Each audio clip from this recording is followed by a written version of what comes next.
let's talk about the Help to Buy scheme and how it compares to the old scheme. So we'll look at some of the changes, but I'm also going to go a little bit more in depth into Help to Buy as a product, as a buying vehicle, and talk about some of the good things and some of the bad things, okay? Some of the things that I've experienced, some of the things that I've learned dealing with Help to Buy clients, okay? And you won't get this on, no one's going to put this on their brochure, no one's going to put this on their website, but I'm going to give you the real truth about Help to Buy and things to watch out for and the things to be aware of when you are looking to buy under the Help to Buy scheme. Hopefully you find this video useful. If you have, like and subscribe, and I'll catch you on the video. Thanks a lot.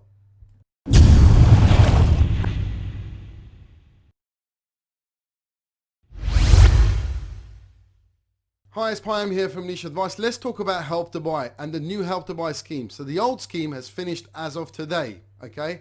Now you do get some leeway for the people that have got applications. I think you've got until the 31st of March 2021 to actually complete on a deal, but no new applications can be submitted and new products are available as of tomorrow under the new Help to Buy scheme. Now, what's the difference between the old one and the new one?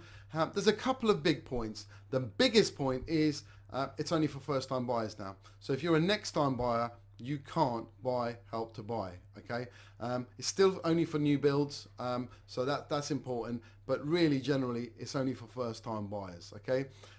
As of before, it's still the equity loan element. You put 5% deposit down, depending on whether you're in London or outside of London. In London, 40% government equity loan, and outside of London, up to 20% equity loan, okay? Now, the equity loan perspective is interest-free for the first 5 years, but after the 6th year, you'll start paying £1 monthly management fee, and then there is a 1.75% of the equity loan for the interest to be paid for the equity loan element. Interest rates will rise each year in April by the Consumer Price Index, CPI, +2. So that's important, okay? And then obviously you continue to pay it down until the equity loan element has gone, right?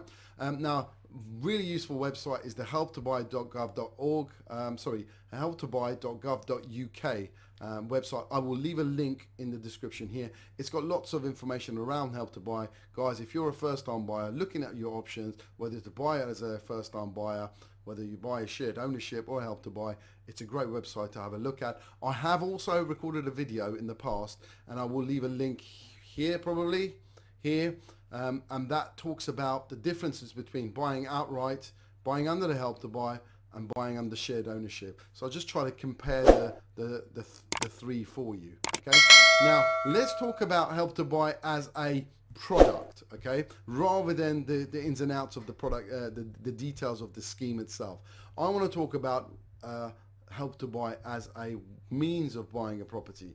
Now, I've been on record, and I've not been a huge fan of Help to Buy for flats. Don't mind them around houses, but and even flats, basically, my issue is not necessarily with the Help to Buy scheme, the lenders, the products out there. I think they're all pretty good, okay? You've got a variety of lenders offering Help to Buy, great choice out there, no matter what your circumstances are, whether you're on a visa, whether you're self-employed, you're a contractor, you're looking to go last year's accounts, you're looking to do, you've got a second job. There's all sorts of lenders that will help you in regards to Help to Buy mortgages, okay? That's not the issue. And there's lots of obviously properties out there. That's not the issue. My issue with Help to Buy is the people that are selling the Help to Buy schemes to you, or sell Help to Buy properties to a lot of clients. I just feel that they've, over the last few years, they've taken advantage of clients because they know they're getting a government loan. So what have they done? They've bumped their prices up, okay? So I just don't think they're great value, okay? Some of them are. Some of the houses that my clients have bought, fantastic, they're really good. But often what I'm finding is they're not great value. And because of that, and that's my opinion only as a broker that dealt with Help to Buy mortgages, and I believe because of that, they're very pushy as well. I think, one, the value is an issue. Two, I think the people that are selling you are very pushy. Generally, estate agents tend not to be as pushy as the developers. Okay, developers are very, very pushy. I find them often that a client that's gone to a developer to do a help to buy than someone who's just buying a property. It's two different conversations we have. Often they're being really pushed into deals, really pushed into making commitments, pushed into seeing their brokers, getting advice by their brokers. And let me tell you how that works generally, guys. Mortgage brokers, they can have introducer agreements with firms, developers or sellers. And essentially what they're doing is they're giving some of their commission away to that developer. And maybe, people are targeted to, refer X amount of cases.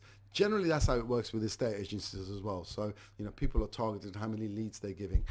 So what you will find is whenever you go and see a developer, they go, no, we need to get you checked out. We need to make sure that you can afford, or you can do what you say. You need to speak to our mortgage broker guy to work out affordability. And often that's how they're trying to sort of entice you in. And then they will say, well, they will insinuate, not necessarily say they will do it, but there's an insinuation that, it might be often easier to go by the brokers that they recommend, which really shouldn't be the case. It should be, you're open. If you want to go with them, great. If you want to go with somewhere else, that's fine as well. And I think you should be given the choice, and certainly you should not be pushed into each channel. So I just feel that the clients that have come into me for help to buy, they often get pushed into a channel. Okay, and they often get pushed into making commitments. So hold back, stay strong when you are going for a help to buy deal. If you've got your own broker, stick with your broker, because they've been working with you and looking to for you to basically succeed no matter which property you end up going for, whether you're going for the developer's property or some other property out there. So I always say go with a broker that's independent from the developers. But I might be biased here because I'm not tied into any developers or estate agents, funny enough. So that's one of the issues that I have with help to buy. I'm not a big fan of new build flats, if I have to be honest with you. There's predominantly, whenever there's a problem, if you've got lots of people buying properties that they could essentially not afford as an outright buy, if there is a difficulty, they're the ones that probably are under the cosh quickly. And what you've found in the past recessions and problematic times is, blocks of flats that multiple people are looking to sell, and that drives down the prices. So, and that's just my own personal opinion on new builds. So one, I think they've been overpriced, and two, I think there's a great danger of them dropping in value as well, because you have been incentivized to buy that property. So if you're thinking about a long-term project, then that's fine. That makes sense. Properties are for a long time investment. And often my clients say, yes, Payam, that's all great. In great, you're sitting in your house, and then you're telling us, it's not great to buy our house. I'm not doing that. All I'm saying is just be aware of it. So often my clients say, well, it's better than paying rent. And to be honest with you, I probably agree with them, because at least you're digging into it and you're building something for yourself. But, just be mindful. Don't be pushed into things. I think Help to Buy is a good scheme by itself. Plenty of choice out there for clients, whether, whether it's around your employment.